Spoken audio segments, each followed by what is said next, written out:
Baik, terima kasih Ibu Irawati Manulang. Terima kasih dan selamat sore buat Bapak Ibu sekalian. Salam sejahtera, Shalom. Terima kasih pada sore hari ini kita bisa berjumpa kembali. Saya mohon maaf sebelumnya karena seharusnya saya setelah materi Bu Lindu, tapi saya karena ada kegiatan tadi telusur ke lapangan, saya tidak bisa tinggalkan. Sehingga saya digantikan oleh Nurse Lindu. Tapi ternyata itu mendatangkan kebaikan ya. Kenapa? Karena ternyata beliau harus ujian. Jadi artinya beliau lebih tenang. Tuhan sudah mengatur semuanya dengan baik. Iya. Iya. Jadi kali ini materi yang saya sampaikan adalah tentang perlindungan kesehatan karyawan. Bagaimanapun juga tujuan pembelajaran ini Bapak Ibu sekalian adalah setelah pembelajaran ini kita harapkan Bapak Ibu mampu menjelaskan tentang perlindungan dan kesehatan karyawan dengan baik dan benar di pelayanan kesehatan. Kemudian tujuan khususnya adalah apa itu menjelaskan pengertian tentang perlindungan dan kesehatan karyawan, kemudian menjelaskan tujuan perlindungan kesehatan karyawan dan perlindungan kesehatan program perlindungan kesehatan karyawan itu sendiri. Nah, sekali lagi Bapak Ibu, maka selalu kami akan mengingatkan tentang program PPI. Bagaimanapun juga salah satu program PPI itu adalah menerapkan kewaspadaan standar. Salah satu di dalam kewaspadaan standar itu adalah bagaimana rumah sakit melindungi karyawannya. Nah, disitulah program PPI adalah salah satunya adalah program perlindungan kesehatan karyawan. Dan sekali lagi kita tahu bersama bahwa pelayanan di rumah sakit itu dapat menimbulkan infeksi. Bukan hanya kepada pasien, tapi juga bisa menimbulkan infeksi terhadap petugas kesehatan sendiri.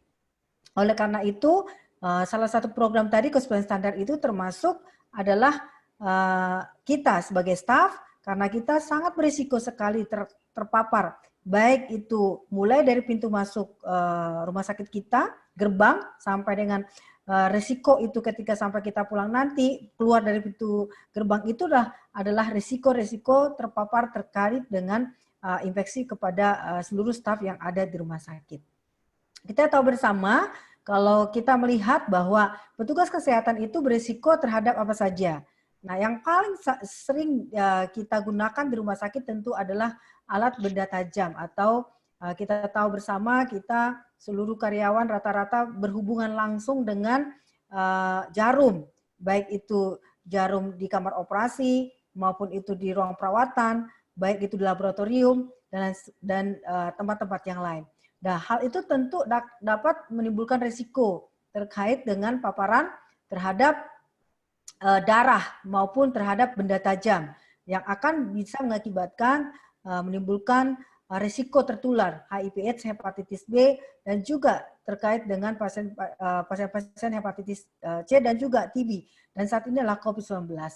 Jadi angka kematian akibat COVID-19 pada tenaga kesehatan pada posisi Juli 23 Juli 2020 masih 2,4%. Artinya risiko ini bisa terpapar kepada petugas kesehatan. Yang sebenarnya kalau kita lihat berbagai literatur ini bisa kita cegah. Dengan apa? Dengan memberikan perlindungan kesehatan yang harus diterapkan kepada seluruh karyawan yang ada di rumah sakit. Jadi kalau kita lihat di sini adalah bahwa rumah sakit mana saja yang kalau kita lihat yang paling tinggi itu adalah saat ini Wisma Atlet. Kemudian kalau kita lihat ini RSCM ya. Nah, saat ini paling paparannya paling rendah. Ya. Jadi kalau misalnya lihat proporsi tertinggi pada tenaga kesehatan, ya kalau kita lihat ini rumah sakit jumlah kasus ya positif tertinggi ya. Kalau proporsi itu tetap rumah sakit umum daerah Padang ya. Jadi kalau kita lihat artinya seluruh rumah sakit yang ada di pelayanan kesehatan saat ini yang berikan pelayanan pasien terhadap pasien COVID yang pada pandemik itu ada kemungkinan resiko-resiko terhadap tertular terhadap karyawan kita.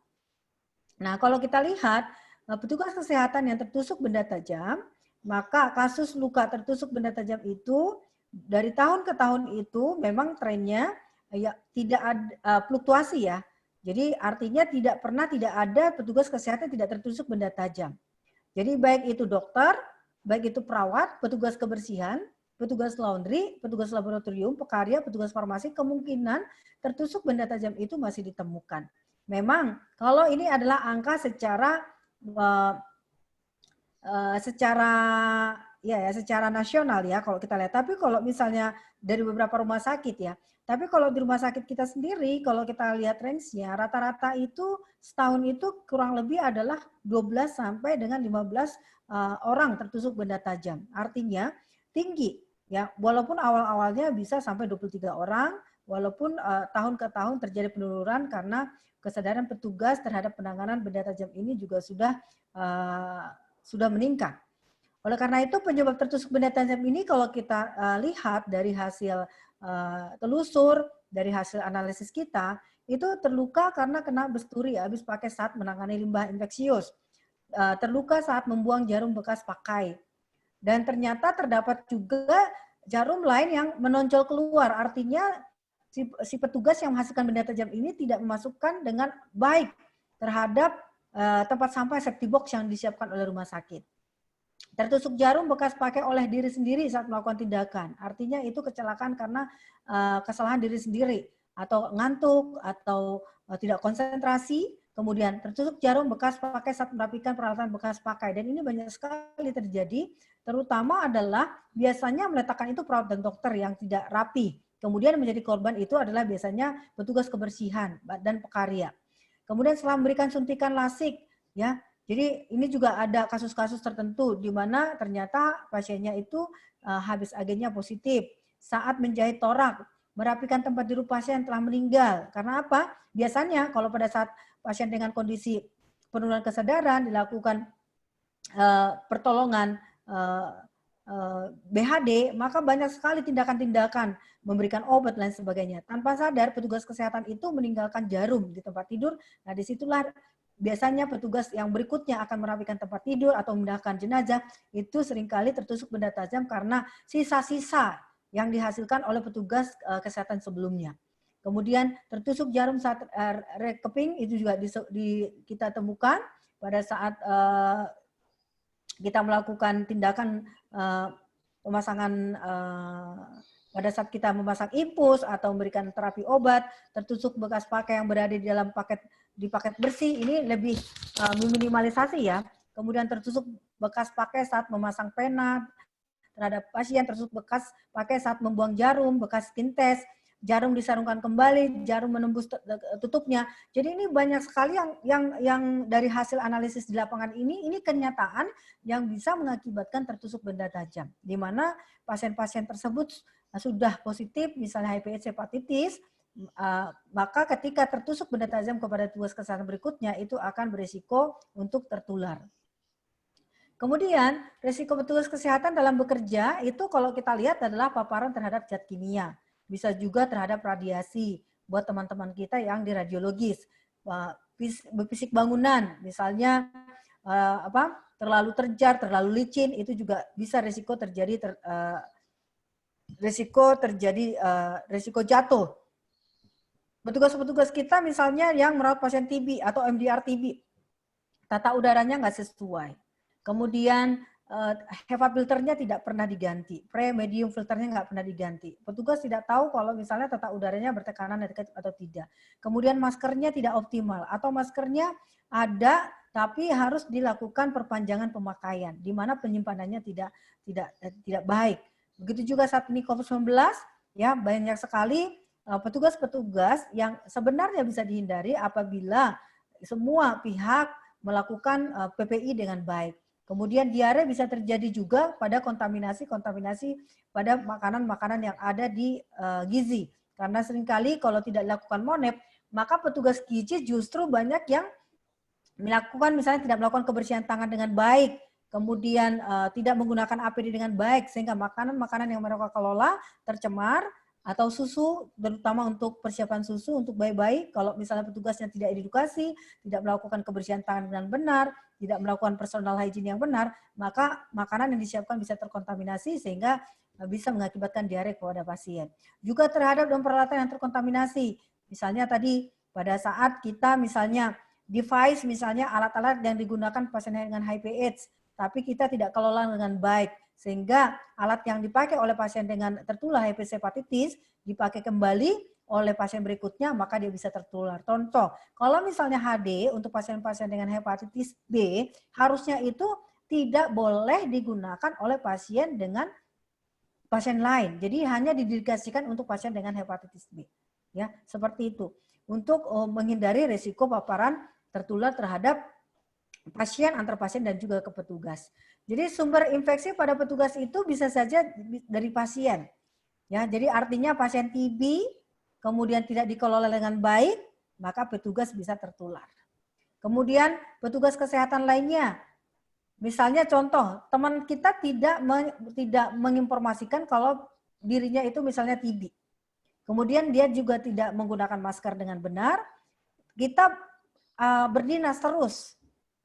Dalam waktu yang misalnya lebih dari 3 bulan atau lebih dari 6 bulan terus-menerus dia tidak memberikan informasi atau dia tidak melakukan MCU, tidak dikerjakan di rumah sakit, maka teman-temannya itu akan menjadi klaster yang baru untuk tertular TB. Nah, antar petugas itu juga bisa terjadi. Kemudian sekali lagi peralatan yang terkontaminasi tadi, terutama alat-alat misalnya kalau kita misalnya set balutan tidak kita kelola dengan baik, maka itu juga akan media tertularnya transmisi infeksi terhadap petugas. Misalnya teman-teman di CSSD, ya, teman-teman di laundry, teman-teman di gizi, di kamar jenazah, mereka pada saat mengelola semua peralatan yang infeksius, mereka tidak menggunakan alat pelindung diri.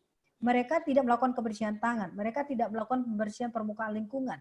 Maka mereka akan berisiko tertular dari mikroorganisme atau peralatan yang mereka kelola sendiri. Jadi ini benar-benar kita harus cegah. Kemudian lingkungan yang terkontaminasi.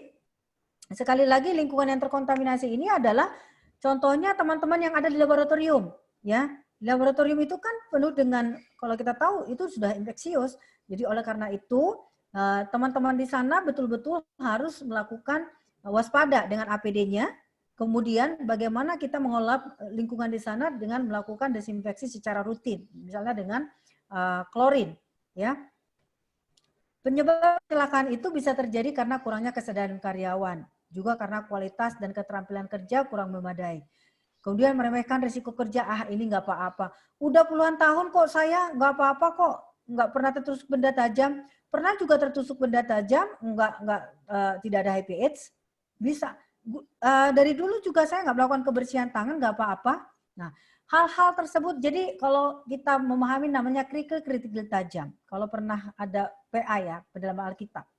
Jadi orang yang buat jatuh itu bukan batu besar. Kalau batu besar, oh ini batu besar, pasti dia waspada. Tapi kalau kerikil-kerikil tajam, itu artinya ada pecahan. Dia jalan aja terus karena itu kerikil nggak kelihatan. Sehingga dia tertusuk, tetanus, mati lah dia. Artinya nggak apa-apa, saya saat ini dari dulu saya nggak melakukan kebersihan tangan. Dari dulu juga etika batuk nggak saya kerjakan. Dari dulu juga misalnya pasien-pasien tidak saya lakukan misalnya masker saya lepas, dari dulu juga masker saya lepas, saya pakai lagi nggak apa-apa. Jadi itu namanya meremehkan, ya nggak apa-apa, semua nggak apa-apa. Jadi hal-hal tersebut yang kecil-kecil itulah sebenarnya yang berpotensi untuk mengakibatkan kecelakaan. Ya, nggak apa-apa. Dari dulu juga itu kamar mandinya nggak pernah disikat atau gayungnya nggak pernah dibersihkan atau apa ya, nggak apa-apa gitu ya. Padahal sebenarnya di situ sudah banyak mikroorganisme yang juga akan menularkan terhadap petugas. Kemudian kamar mandinya licin, ya nggak apa-apa, dari dulu juga licin. Nah suatu waktu pasti bisa terjadi kecelakaan, ada bisa jatuh, ya. Kurangnya pengetahuan dan keterampilan. Jadi kalau kurangnya pengetahuan dan keterampilan ini biasanya adalah misalnya tadi udah disampaikan, kalau misalnya memasang kateter urin, maka harus pakai masker. Pada saat memasang kateter urin, bukannya pakai masker, tidak pakai masker, kemudian ketika dia pasang, urinnya masuk ke mulut. Padahal pasiennya hepatitis. Ya. Jadi artinya kurangnya pengetahuan dan keterampilan ini, dari dulu waktu saya lumbal fungsi nggak pakai masker. Nah, ternyata ketika dia lumbal fungsi, darahnya itu pada saat dia masukkan itu kanul ke dalam punggungnya pasien, tekanannya tinggi, tersemprot ke wajah. Ya, jadi artinya memang ini harus kita perhatikan. Kemudian keletihan. Jadi banyak sekali orang pagi, dinas pagi terus masuk ke malam dan lain sebagainya. Nah, itu sangat berisiko sekali terjadi kecelakaan kerja. Contoh, dia harusnya mau menyuntikkan obat karena keletihan dia, karena udah ngantuk, obatnya bukannya disuntik IM, disuntik misalnya jadi IV. Nah, itu kan bahaya sekali. Kemudian dia bukannya menyuntik pasien, pada saat dia mau menutup jarum, kemudian karena dia sudah ngantuk, malah tertusuk tangannya sendiri. Kecelakaan, jadi kalau kita betul-betul memang harus menjaga tubuh kita, kemudian sikap perilaku kerja yang tidak baik. Jadi meremehkan itu yang tadi disebutkan itu juga sangat berbahaya sekali. Ya. Tujuan perlindungan kesehatan itu adalah meningkatkan rasa aman karyawan, yang kedua mempertahankan kesehatan karyawan, yang ketiga mengurangi biaya perawatan, yang keempat mencegah timbulnya wabah, dan yang kelima mencegah tuntutan hukum. Jadi kalau saya saat ini melihat kenapa sih COVID ini belum berakhir, selama kita nggak sadar, nggak ngeh bahwa kewaspadaan standar kebersihan tangan, menggunakan APD sesuai indikasi, manajemen lingkungan, ya kemudian penata laksanaan alat-alat sterilisasi sesuai standar, selama kita belum anggap itu sebagai hal-hal yang biasa dan bagian dari kita, maka akan lama kita menghadapi wabah ini. Tapi kalau kita adaptasi, mau wabah tidak wabah, maka kewaspadaan standar kita kerjakan dengan benar. Tujuannya adalah untuk mencegah, untuk melindungi kita, yang pertama juga untuk melindungi pasien dan juga untuk melindungi masyarakat yang ada di sekitar rumah sakit kita. Jadi sekarang apa sih program perlindungan petugas kesehatan itu? Nah, programnya nih Bapak Ibu adalah yang pertama, nanti kalau kita disurvei oleh surveyor, nanti akan ditanya, program kalian apa? Pasti kita harus ada dalam program kita, itulah pemeriksaan kesehatan secara berkala. Berarti harus ada kebijakannya, harus ada SPO-nya, harus ada bukti bahwa dilakukan pemeriksaan secara berkala atau MCU. Kemudian pencegahan penularan infeksi terhadap petugas kesehatan, ya, kemudian penyediaan sarana kewaspadaan standar, kemudian pemberian imunisasi atau profilaksis antivirus dan vaksin yang saat ini, kemudian penentalaksanaan pasca luka tusuk benda tajam bekas pakai, kemudian menjaga kesehatan saluran pernapasan, artinya saat ini seluruh dunia sudah menggunakan masker, kemudian mengurangi dan pekerjaan yang terkait dengan perjalanan, ya. Jadi kalau kita lihat program perlindungan petugas kesehatan senantiasa menjaga perilaku hidup sehat (PHBS) ya, tidak memanipulasi jarum bekas. Kemudian petugas penderita flu diminta tidak merawat atau kontak dengan pasien. Petugas yang demam, menderita gangguan pernapasan dengan kontak pasien itu dilakukan pemeriksaan secara rutin. Jadi nanti Bapak Ibu buat teman-teman yang bekerja di ruang isolasi, di intensive care, di IGD, area-area berisiko, maka itu akan diberikan program medical check up 1 tahun sekali. Jadi kalau misalnya di ruang yang tidak berisiko, misalnya dia hanya di administrasi dan sebagainya, maka bisa medical step adalah 2 tahun sekali. Kemudian mengenai vaksin, maka vaksin misalnya vaksin hepatitis B, tumoral hepatitis B, kemudian influenza, maka teman-teman di area front line yang berisiko, misalnya di ruang isolasi, dan tadi terutama di IGD dan intensive care di kamar OK, itu menjadi prioritas untuk dilakukan vaksin. Ya, dan itu harus ada dalam program kita. Dan harus ada biaya terhadap hal tersebut.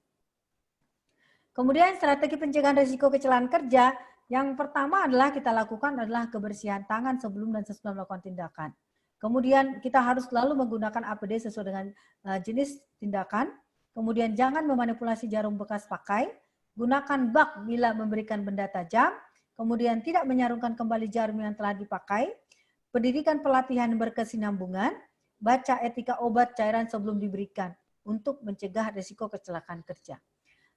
Perlindungan petugas kesehatan, yang pertama adalah buang jarum bekas pakai pada wadah tahan tusuk, tahan bocor. Jangan tinggalkan jarum sembarangan. Kemudian jangan pernah menitipkan jarum bekas pakai kepada orang untuk dibuang. Buang kontainer jarum jika sudah 2/3 penuh. Kemudian buang sampah sesuai dengan jenisnya. Jaga kebersihan lingkungan kita. Jadi lingkungan kita itu harus kita lakukan pembersihan rutin. Jadi kalau di intensive care, di ruang isolasi, di kamar OK, setiap selesai pasien dioperasi, maka dibersihkan lingkungannya secara rutin. Untuk di intensive care, untuk intensive care ruang isolasi minimal 3 kali sehari. Dilakukan pembersihan dengan antiseptik, dengan desinfektan secara rutin. Kemudian jaga kebersihan lingkungan tadi sudah saya sampaikan. Bagaimana juga kita memastikan bahwa AC kita lakukan maintenance setiap 3 bulan sekali. Kalau prep filter itu tiap 3 bulan sekali, medium filter itu kita ganti 6 bulan sekali, HEPA filternya sendiri itu kita ganti 1 tahun sekali. Artinya lingkungan baik udara, air itu kita pastikan kondisinya baik. Jaga permukaan lingkungan tetap kering dan tidak licin. Maka sebenarnya untuk mencegah kelelahan kerja, maka tidak boleh ada bak mandi di rumah sakit. Tidak boleh ada gayung di rumah sakit. Tidak boleh ada ember. Kenapa? Kalau ada bak mandi, ada ember, ada gayung, maka bak atau ember itu menjadi tempatnya si air. Air itu tempatnya si jentik. Nah, kalau ada jentik, maka risiko demam berdarah. Dan juga kita nggak yakin sekali kalau misalnya gayung atau bak atau ember kita itu kita rutin bersihkan. Makanya salah satu nanti yang disurvei oleh para surveyor itu akan dilihat bak mandinya ada apa enggak. Kalau ada bak mandi pasti disuruh dihancurkan. Kalau ada misalnya ember atau gayung terpaksa ada, pasti ditanyakan, Anda apakah benar Anda melakukan pembersihan secara rutin ember ini, gayung ini?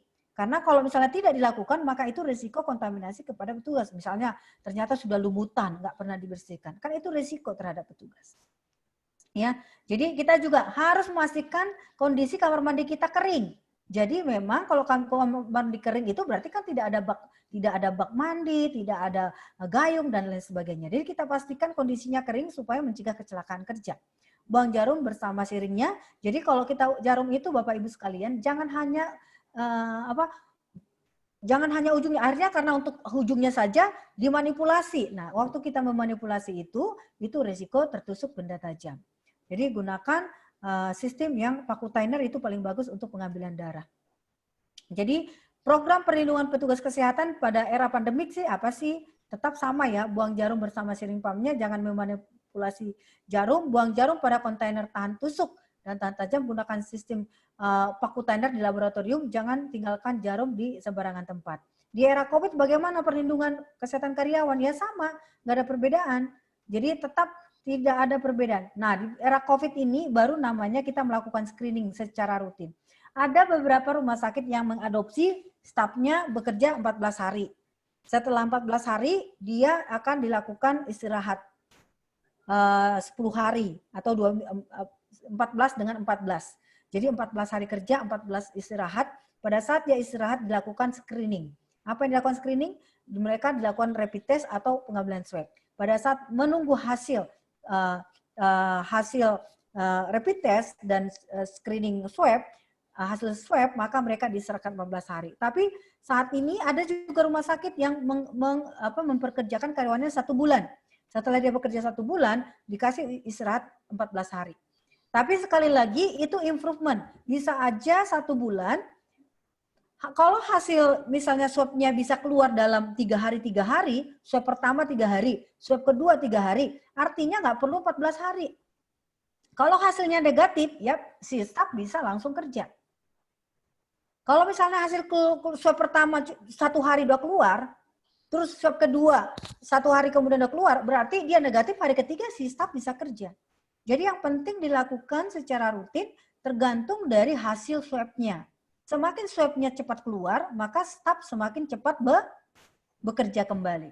Terus bagaimana kalau misalnya sempat nih hasilnya misalnya positif, kapan dia boleh? Kemudian negatif. Boleh nggak dia kembali ke tempat dia bekerja pertama? Misalnya dia sudah misalnya positif, kemudian dikasih 14 hari, kemudian di swab lagi, boleh nggak dia kembali ke tempatnya semula di ruang COVID? Ya boleh saja. Memang dia mau, kita tanyakan, mau nggak? Atau di hak dia untuk menolak, hak dia untuk juga mengatakan iya.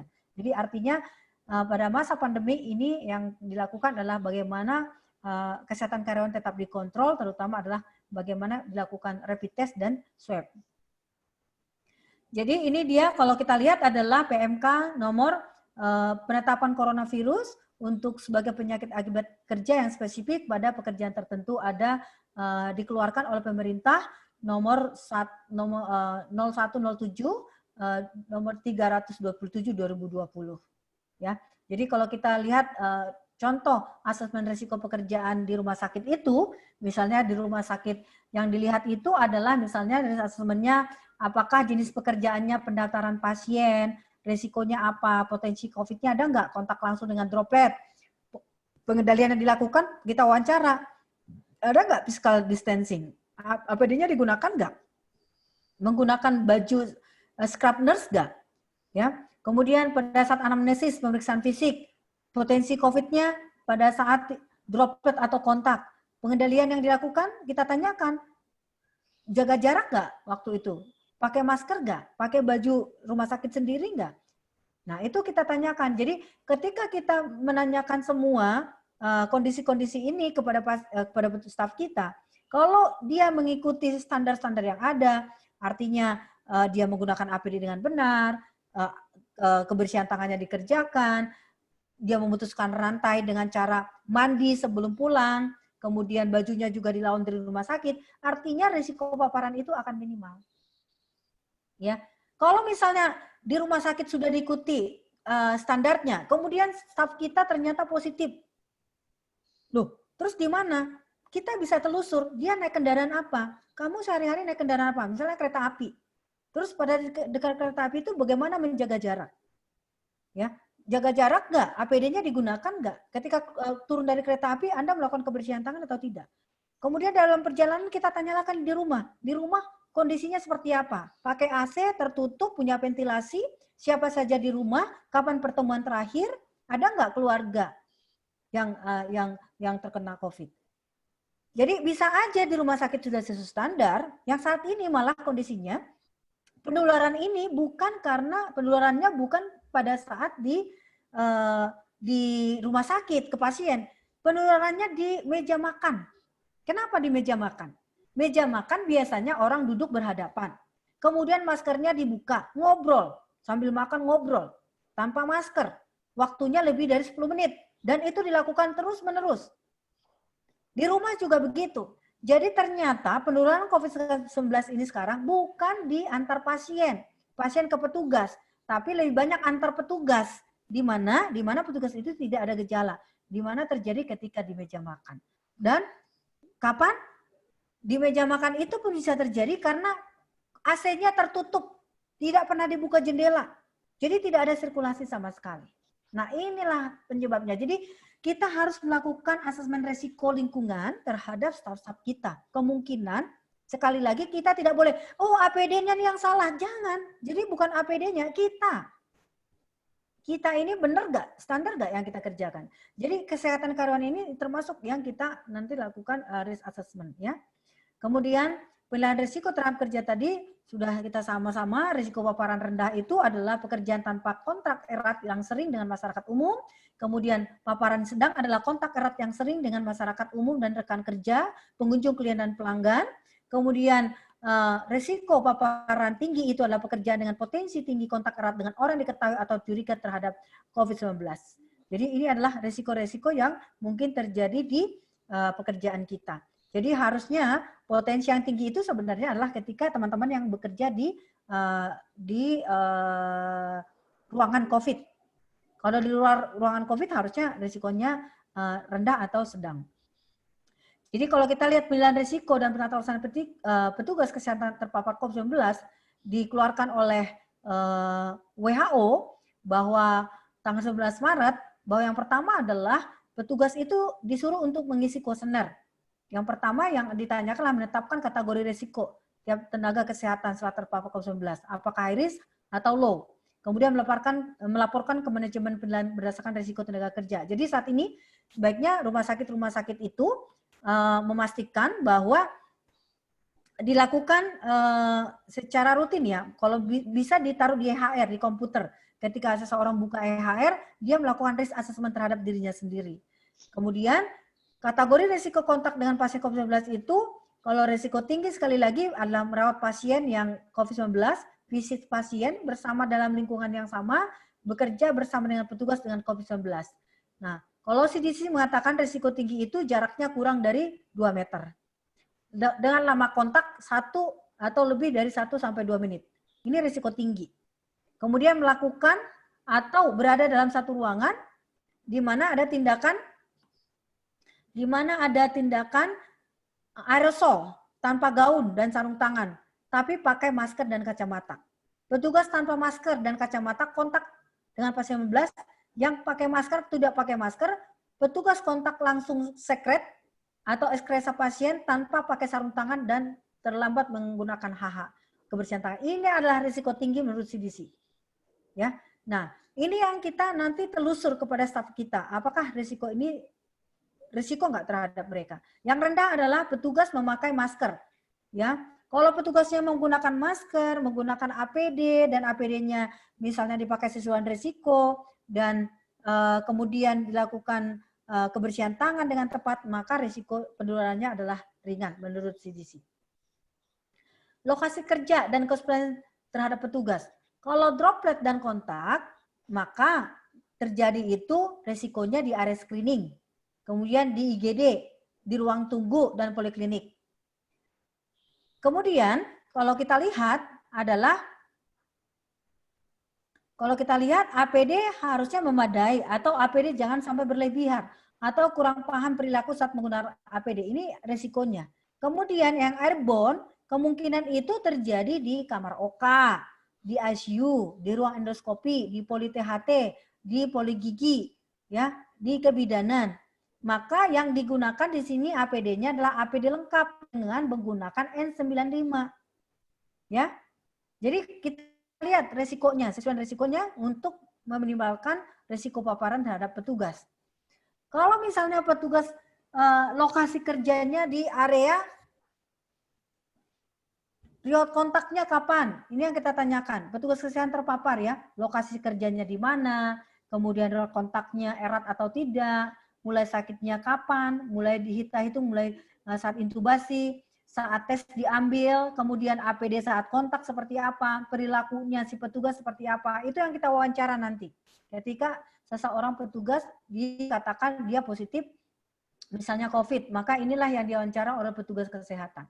Kemudian petugas harus memberitahu bahwa tentang paparan itu kepada petugas ya, kepada Satgas misalnya atau komite PRS yang ada di rumah sakit.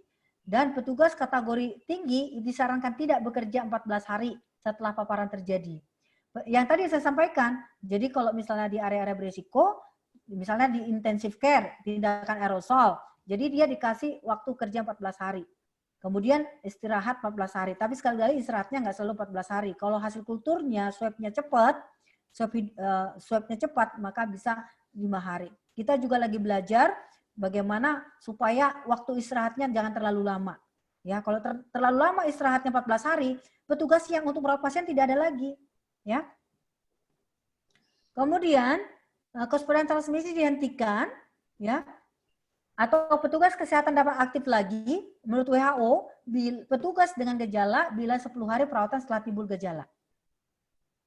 Ya, bila telah 3 hari bebas gejala, demam, dan gejala respirasi.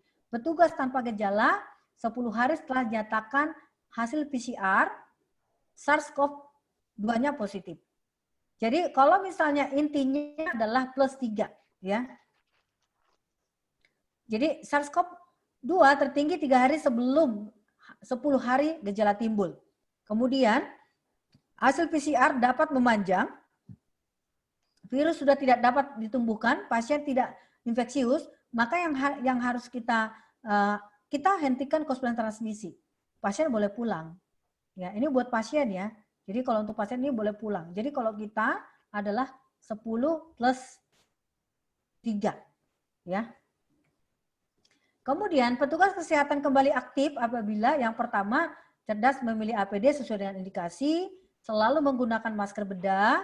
Kalau tindakan aerosol kita menggunakan N95 atau ditambah dengan face shield, pasang lepas APD dengan benar, membuang APD pada tempat yang disediakan, selalu jaga kebersihan tangan setiap tindakan menyentuh area yang mungkin terkontaminasi, tidak berkerumun, makan bergantian, tidak bersama-sama. Ya, jadi ini harus kita kerjakan dengan baik. Jadi ini adalah kontak erat, nanti boleh dibaca Bapak Ibu di bab surveillance epidemiologi.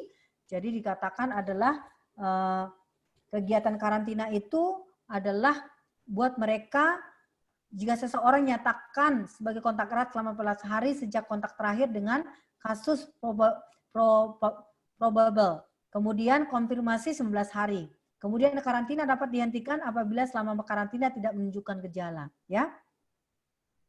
Jadi yang paling penting kita pantau mereka gejalanya, kemudian kita laporkan hasil pemeriksaan PCR-nya. Sekali lagi 10 hari plus dengan 3, ya.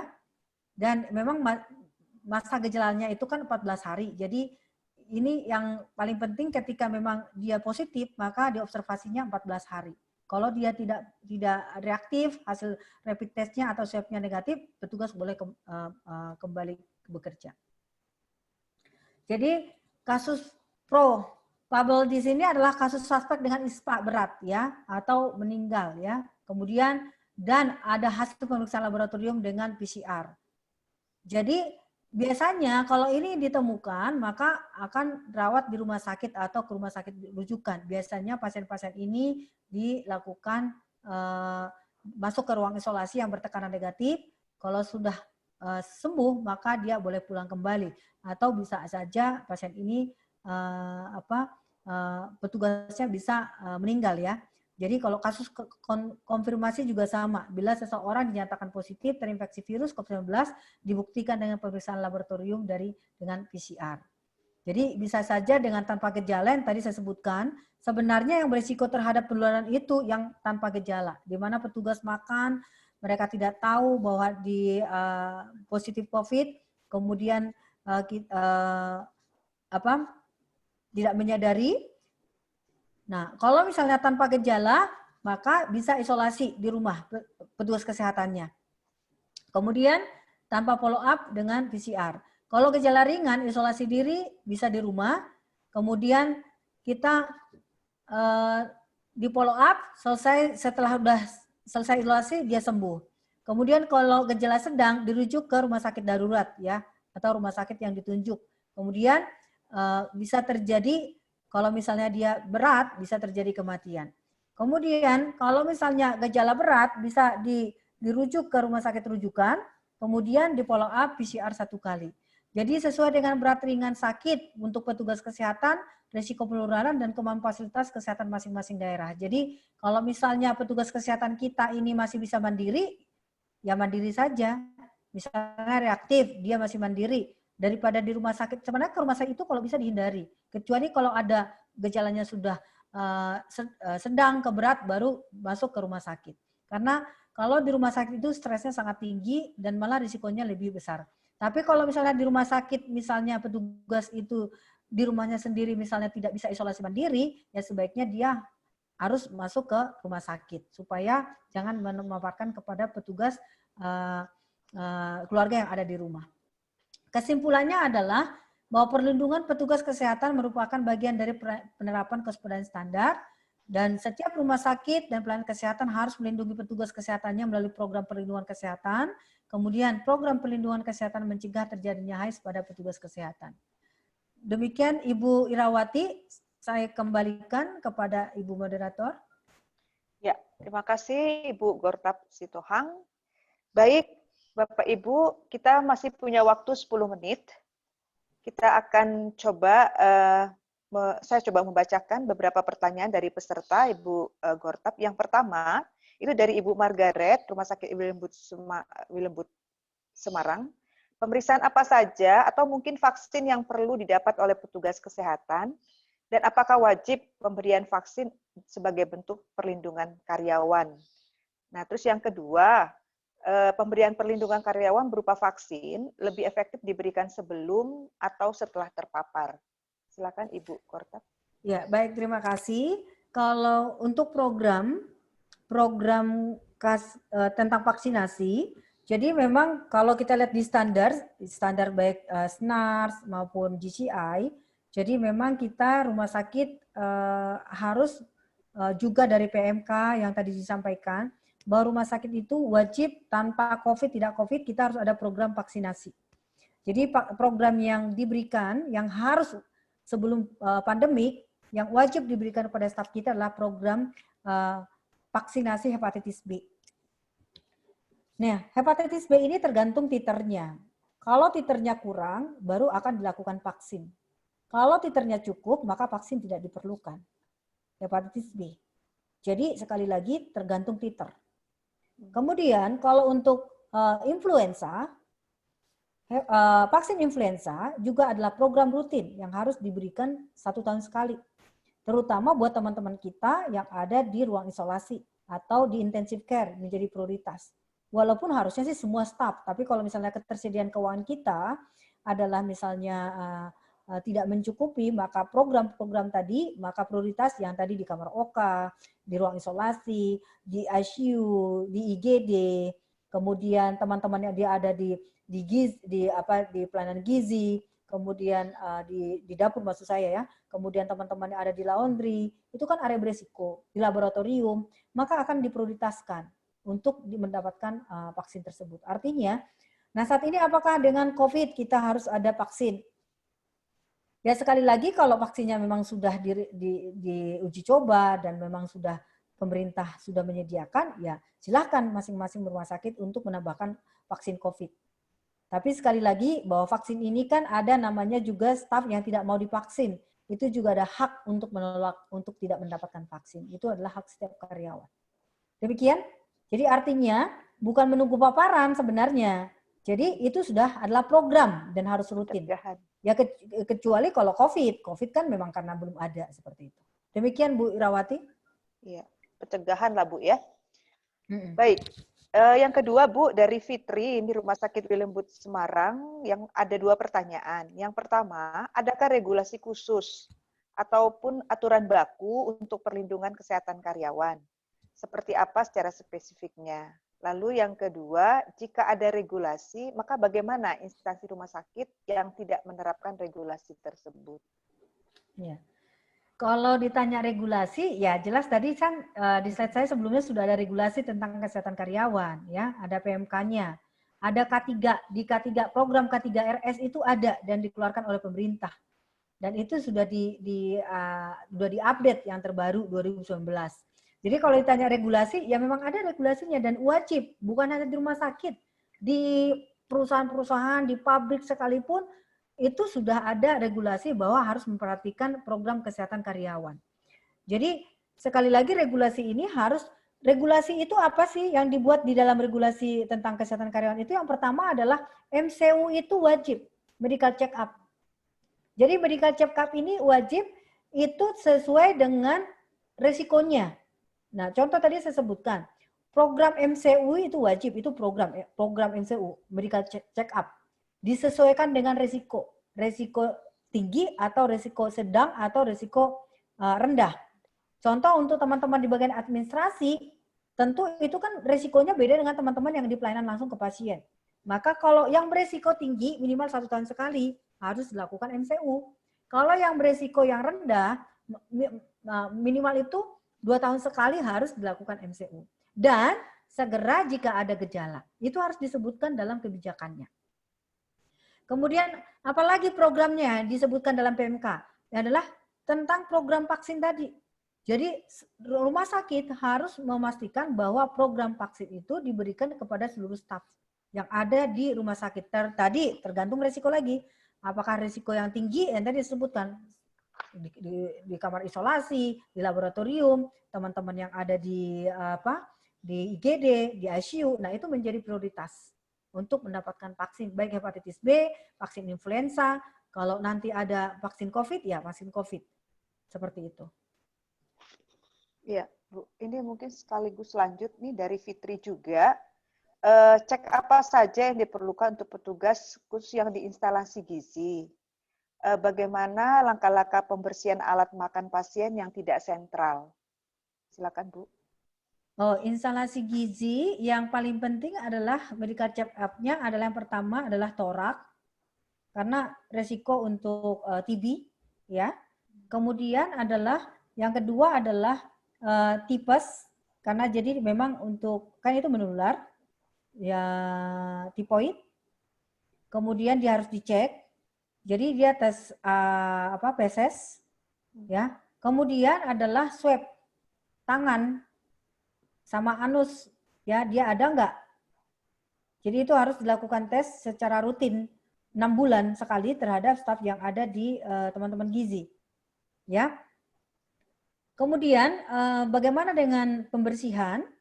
Jadi untuk masalah termasuk juga ya hepatitis B, hepatitis C itu termasuk juga diperiksa di teman-teman gizi kita. Jadi itu wajib ya. Kemudian bagaimana pembersihan dengan peralatan yang tidak tersentral? Jadi sebenarnya yang paling baik itu sentralisasi.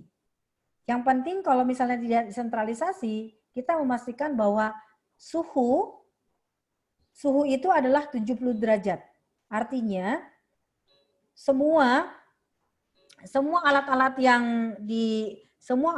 yang kita gunakan itu, semua alat-alat yang digunakan oleh pasien, pastikan sebelum dicuci itu di flushing dulu, di flushing dengan suhu 70 derajat. Artinya kumannya dimatikan, kemudian itu baru disabun, setelah disabunkan baru di flushing lagi dengan suhu 70 derajat. Kalau itu di dalam di sentralisasi di satelit-satelit itu ada, ya tidak masalah sih sebenarnya. Jadi memastikan bahwa suhunya sesuai, penyimpanannya sesuai, walaupun nggak sentralisasi tidak masalah. Jadi yang penting adalah proses suhu, pengeringan, dan penyimpanan itu sesuai dengan yang di sentral. Seperti itu. Oke, baik. Dari Ibu Clara Agustina, Bu, Rumah Sakit Emmanuel Klampok, bagaimana pengelolaan perawat yang sudah teridentifikasi dari hasil medical check-up-nya itu terkena hepatitis B, akan tetapi tanpa gejala. Nah, bagaimana pengelolaannya? Apakah masih bisa difungsikan sebagai perawat dan bagaimana pengelolaannya? Silakan, Bu. Pertanyaannya ya masih awam, maksudnya ini ya pertanyaan apa ya? Sebenarnya ini semua orang bisa aja hepatitis B. Terus apakah semua misalnya akhirnya terus kita taruh di belakang layar? Enggak. Jadi orang yang hepatitis B sebenarnya nggak apa-apa di kamar OK. Nggak apa-apa di ICU. Kenapa? Yang paling penting menerapkan kewaspadaan standar. Kebersihan tangan, menggunakan APD sesuai indikasi, ya, menjaga kesehatan. Jadi teman-teman kita yang positif hepatitis A, hepatitis B, dipekerjakan di semua tempat boleh. Yang paling penting dia harus bekerja hati-hati. Karena kalau misalnya bekas suntikan dia terus dipakai orang lain, ya sama aja kan. Jadi artinya kalau ditanya di mana, dia boleh bekerja di ICU, boleh bekerja di OK, boleh bekerja di ruang perawatan.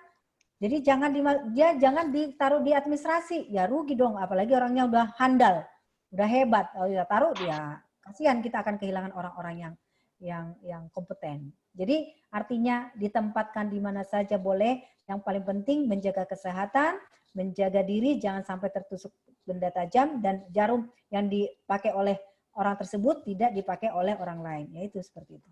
Baik, Bu. Terima kasih. Ini masih ada lagi, Bu, ya. Mungkin kita agak molor sedikit, tetapi penting mereka perlu tahu. Bu Margaret lagi nih, Bu, dari William Booth Semarang. Jarum bekas buang di wadah tahan bocor, apakah diperbolehkan kalau rumah sakit membuat safety box sendiri? Apabila boleh, bagaimana standarnya? Ya, jadi Bapak Ibu, sebenarnya kalau ada inovasi rumah sakit Bapak Ibu, misalnya bisa mendesain tahan tusuk, kemudian tahan bocor, kemudian dia bisa ditutup dengan 3/4 dan aman, menurut saya tidak apa-apa. Dan itu kan inovasi namanya. Silakan, tapi pastikan bahwa itu memang benar tahan tusuk, kita buktikan seperti itu. Ada beberapa rumah sakit karena ketersediaan tidak ada, misalnya mereka pakai dirigen bekas HD. Boleh nggak sih? Kita tanyakan ke surveyor waktu itu GCI ya.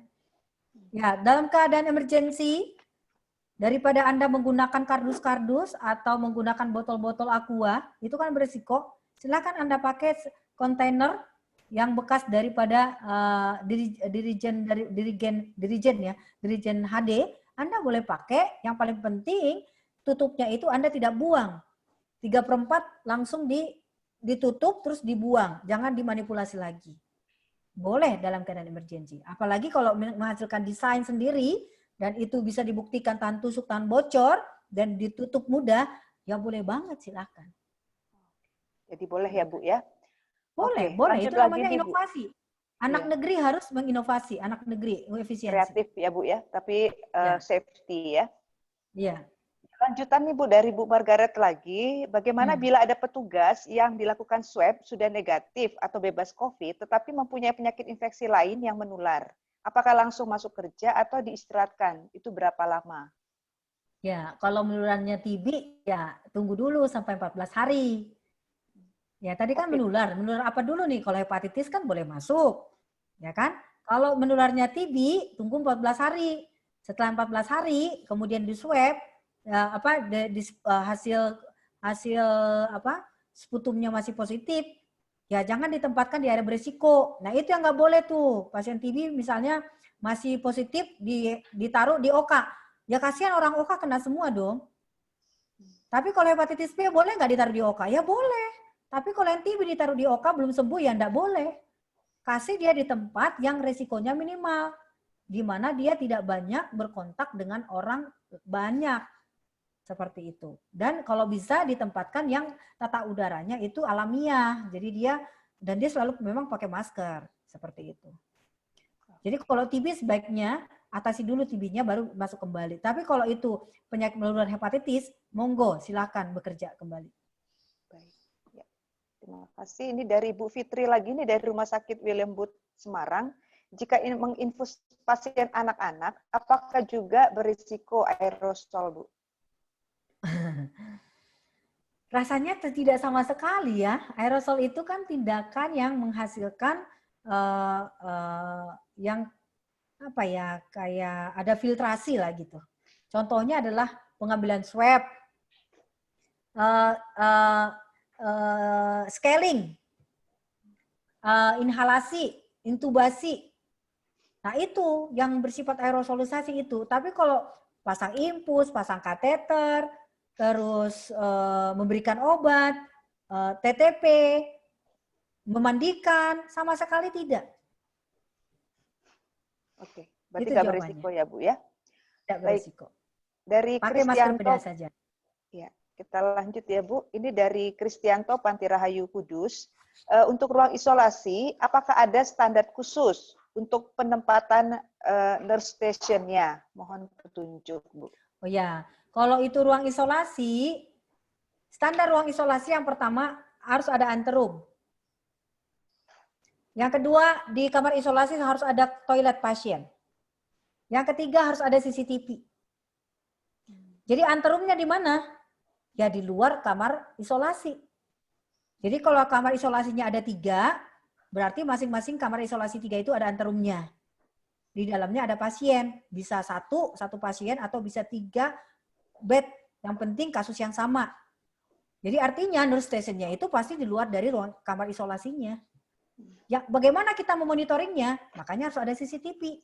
Karena nggak mungkin, dan untuk ruang isolasi minimal kontak. Kecuali harus tindakan-tindakan yang beresiko baru masuk. Usahakan minimal masuk ke kamar pasien. Kalau memberikan obat, memandikan, pasang infus, ya harus masuk. Pakailah masker sesuai dengan kebutuhannya. Kalau tidak ada, maka monitoring dilakukan lewat CCTV. Seperti itu. Jadi artinya jawabannya di luar kamar pasien. Ini kemudian Bu dari Yesitaria Eka dari Rumah Sakit Panti Waluyo Purworejo. Bagaimana cara untuk perawatan reuse masker N95 Bu? Karena mahal Bu. Jadi ini termasuk ya sama lah di saya juga. Kita karyawan 5.000 orang. Yang pakai itu rata-rata sehari itu sekitar 3-500 masker sehari. Jadi artinya gimana? Kalau nggak di Rusia, gimana rumah sakitnya? Jadi WHO, CDC, Kementerian Kesehatan mengeluarkan buku bahwa masker N95 dalam keadaan terbatas karena mahal dan juga sulit didapatkan, maka bisa dilakukan extended dengan 8 jam. Sampai 8 jam. Artinya kalau 8 jam, kemudian besoknya mau kita pakai bisa nggak? Boleh. Dengan 3 cara perawatannya. Yang pertama, digunakan oleh orang yang sama. Kondisinya masih bersih. Artinya tidak basah, tidak rusak, tidak bonyok atau tidak rusak lah ya. Itu syaratnya. Yang kedua, harus menuliskan nama. Misalnya Gortap. Tanggal berapa sekarang? Tanggal 20 ya? Tanggal 19, bulan 7. Saya pakai pertama kali. Jamnya jam berapa? Berarti kalau saya mau pakai 5 hari, berarti saya tulis lagi besoknya. Kemudian saya masukkan ke paper bag yang ada bisa dibuka atasnya. Nggak usah dibolong-bolongin. Tapi yang penting terbuka bagian atasnya. Dibuka begini. Supaya masuk angin-angin. Jangan ditutup. Misalnya dikasih di tempat box. Atau misalnya di tempat sepatu yang bersih. Rak sepatu bahan stainless steel. Nah, ditaruhlah di situ.